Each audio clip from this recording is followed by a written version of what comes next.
Hey everybody, I'm back with another CS0 Intro to Java Programming video. We're going to talk about my favorite topic today. Well, okay, my third favorite topic today, and it's loops. Loops are one of those structures, much like conditional statements, if and else, that are fundamental to developing almost any algorithm you're going to develop from here on out. What they allow us to do is repeat certain statements over and over and over and over and over until some conditions are met, and then we stop. This allows us to do much more complex things quickly. Let's just dig into it. I have a program here called Loop Basics, and I've got two different methods in here that are going to make things happen. I've got one called while test and one that's called for test. And I'm just going to run while test and then for test, and then we're going to get into the nuts and bolts of the program.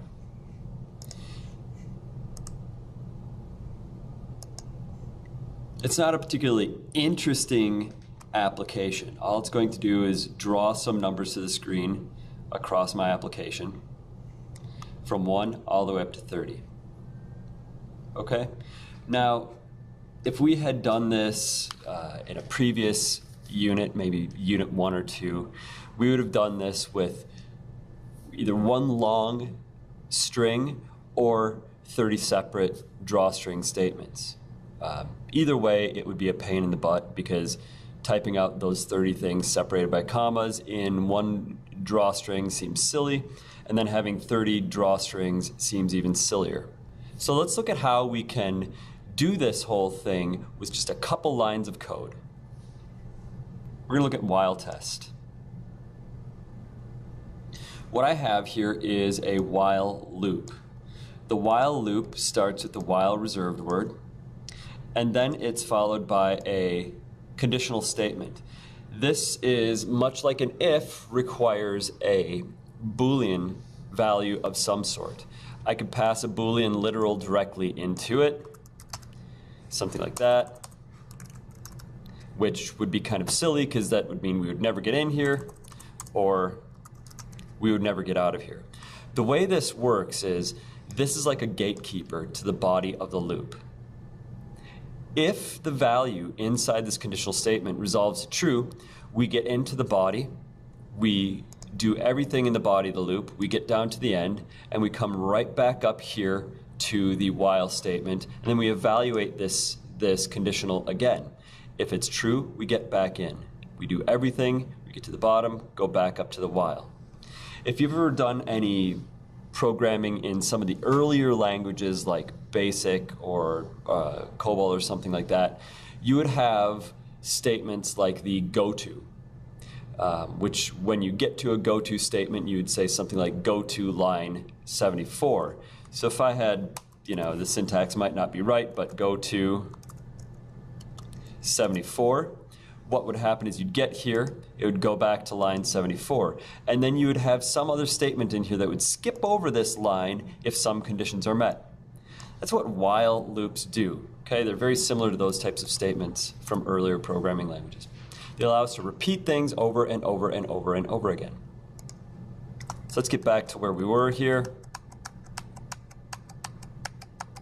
There we go. My conditional statement is num less than or equal to limit. Okay? This is what I would call my loop end condition.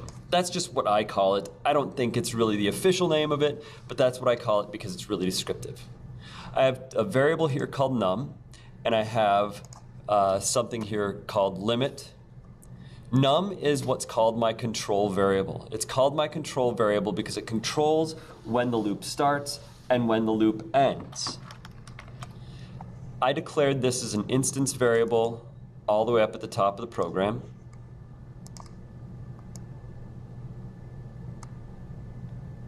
Up here. I've got num there, and I've got limit right here set to 30. Scroll back down. So num is currently 1, which means 1 is less than or equal to limit, so we get in here. And then we do num plus plus. This line here is called our update. There are 3 parts of every loop that are necessary for it to work properly.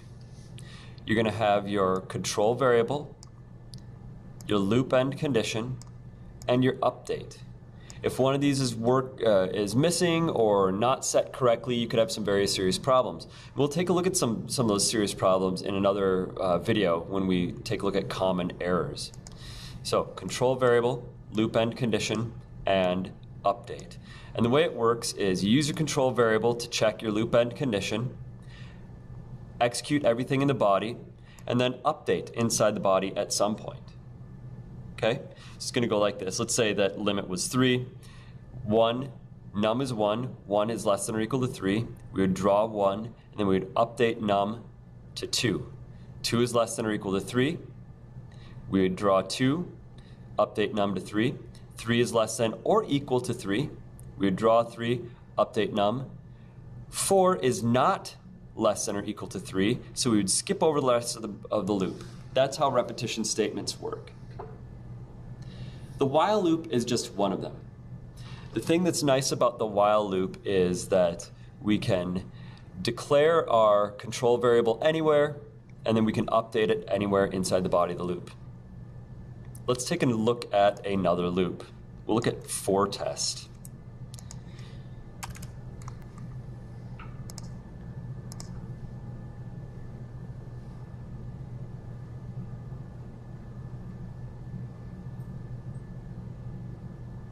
For test looks exactly the same.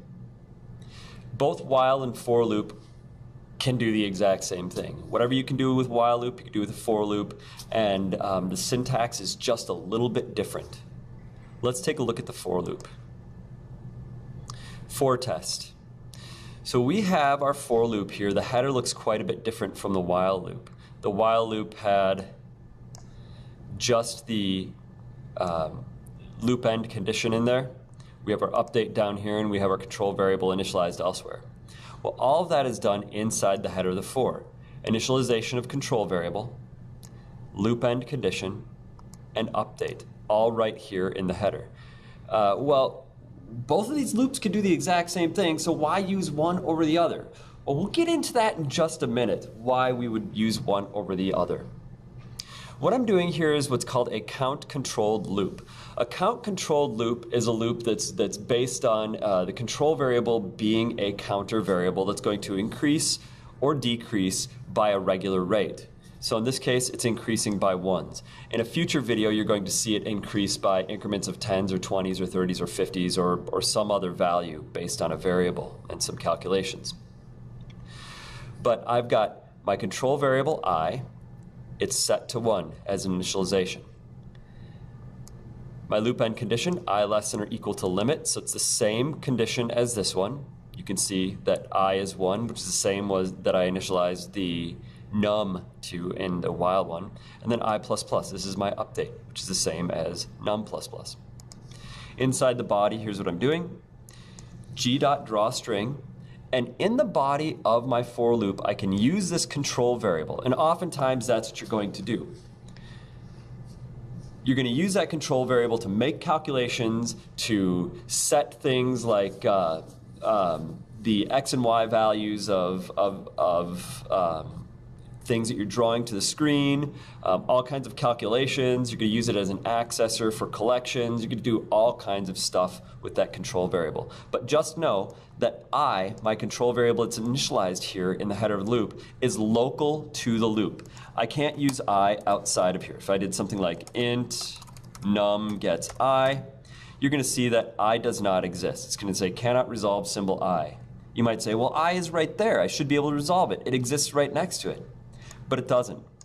We think back to data scope, and we've talked about this before in methods. When you make a variable inside of a method, it's local to that method. Nothing outside of it can access it.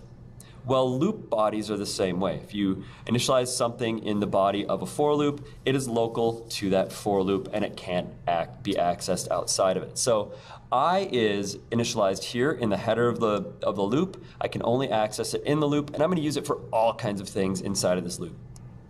So let's look at how I'm using it. I'm using it for drawing to the screen. So if I run this, we already saw that it's going to print out the numbers 1 through 30. Well, that 1 through 30 is generated with I. The first iteration through my loop, in other words, the first pass into my loop, I is 1. Well, g2d.drawString, this is the thing that's drawing. This is my string. I'm concatenating I with that comma. It's going to draw the 1 and the comma to the screen. And here's how it's going to use it as well. We're using it for some calculations for setting the x value of my x and y in my drawstring. So I've got locx plus I times letter space. And if we understand the order of operations here, it's actually more like this. I times letter space plus locx. So I is going to be our value, letter space is our multiplier, and then locx is our shift. Currently locx is just set to 0. I don't have it actually shifted over, but I might use this at another point. So it's going to go I times letter space. I is 1, letter space is 20. I times 20, it's going to place the x value of my drawstring at 20. So it'll draw it 20 pixels over from the edge. Now when I updates to 2, it's now going to be 2 times 20. So it'll have the x at 40. So what we're doing is every pass of this loop, or every iteration of the loop, not only are we updating the number that draws to the application, but we are shifting over the x by another 20 pixels. So this is at 20, this is at 40, 60, 80, 100. So it allows me to draw this whole thing with just basically 2 lines of code. Okay? So that's how I'm using the control variable inside the body of the loop to do some calculations and some updates. Right, that's the basics of count-controlled loops. In the next several videos, we're going to riff off this idea. We're going to look at other types of loops, sentinel-controlled loops. They're done a little bit differently. We're going to also look at how we can use these loops in a more flexible way. We're going to look at common errors that we're going to find, and we're going to talk about nesting loops as well as some new J components. Thanks for tuning in.